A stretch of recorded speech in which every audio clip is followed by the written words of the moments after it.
what was it, the same day that Justin Trudeau, the Prime Minister of Canada, in one of his silly costumes, I think he was dressed like a Chinaman that day, says, "Hey, refugees being rejected from America, come to Canada. We have room for you." As he says that, shooting in a mosque.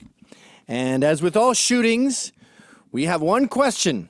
As a Western culture, we say, "What was his first name, please?" Waiting, and it's Muhammad. Okay. Stop. Okay. I made this, I made this video when we knew that it was terrorism and everything was simple, and now it seems the story has changed drastically, and this Moroccan is a witness now? Let's make some things crystal clear. Yes, mass murderers in the Western world tend to be white. That's because we represent the majority in this country and these countries. Mass murderers in Japan tend to be Japanese. A disproportionate number of attackers are Muslim. They represent a tiny fraction of the population in Canada and America and Europe, yet they commit about the same number of attacks. That's an issue here. So I don't like this one-upmanship on, was it a white nationalist? Was it a Muslim? Who gets the point? What side wins? But there's something much bigger going on here besides this basic mathematical flaw that liberals seem to have. And again, I don't care if this was a white nationalist or a Muslim. There is a problem with shootings in America and Canada where they tend to be jihadists. Disproportionate number. Are you aware of that? I know your teachers told you not to pay attention to math, but there's a thing called per capita. But aside from that, isn't it strange that they have this witness who came in for, 12 hours? So he was a suspect, and then he's a witness. Witnesses you talk to with a little notepad, you get their number, and then you go away. There's a lot of theories going on here, and one of the theories is that he decided to flip and to prosecute this guy and become a witness in exchange for a lesser sentence. And this was made possible by the top brass in the government because it makes them look pretty bad to say, "Come on in," and then there's a mosque shooting. So the rumor, just a rumor. Stop. Excuse me. I have to be clear here.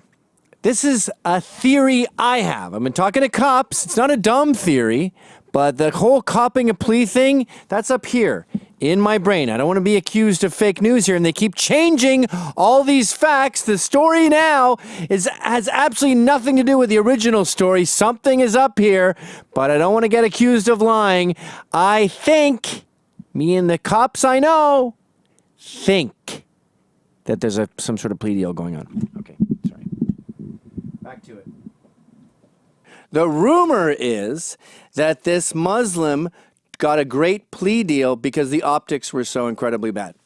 I don't know, but it's very, very fishy that people heard Allah Akbar, and then all of a sudden it's just a normal white nationalist shooting. This guy doesn't have any Facebook profile. He doesn't have any background. We don't know anything about him. We haven't seen any video footage.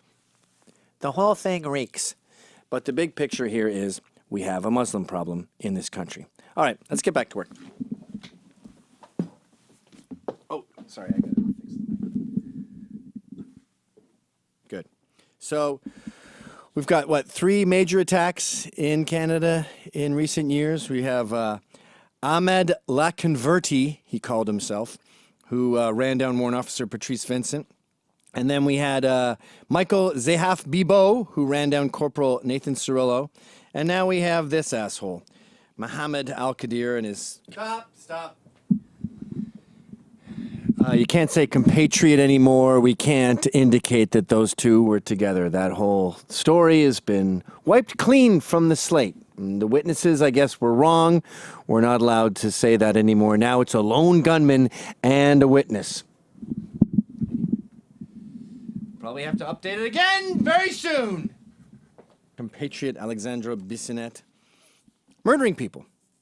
By the way, isn't it interesting that the best thing for Muslims in a country is to ban future Muslims because no one kills more Muslims than Muslims?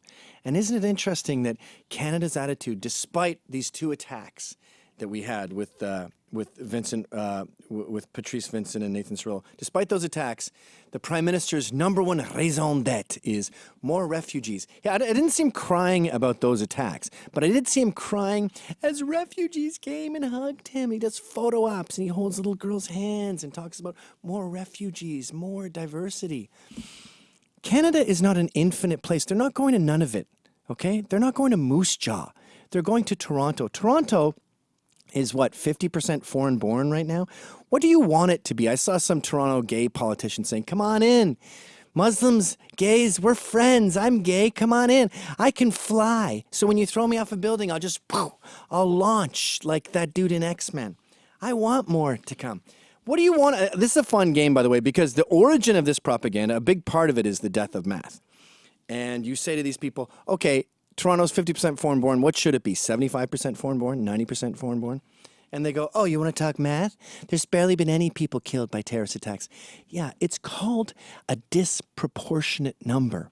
Something like 1 in 4 American Muslim men between the ages of 18 and 25 think suicide bombing is sometimes or often justified. The numbers of Muslims who are pro-jihad, who are pro-mayhem, who are pro the carnage like we just saw in Quebec, are wildly high. They are way too high. So yes, we know the numbers are small now. We don't want them to get big. We saw the canary in the coal mine that is Britain and Europe, and we don't want that to happen here. But no, we've got all these Canadian politicians pushing multiculturalism. And we saw this with the attack in Quebec. The first thing people said, it's Trump's fault.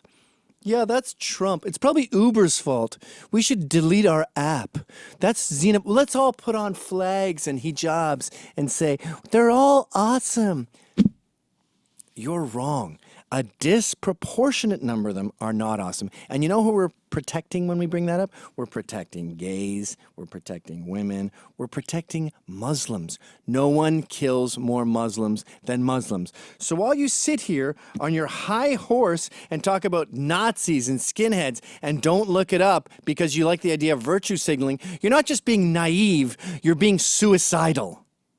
Hi, folks. That was a Rebel Media short. I have my own show on Rebel Media called How's It Going? You got to pay for that one. Check it out right here.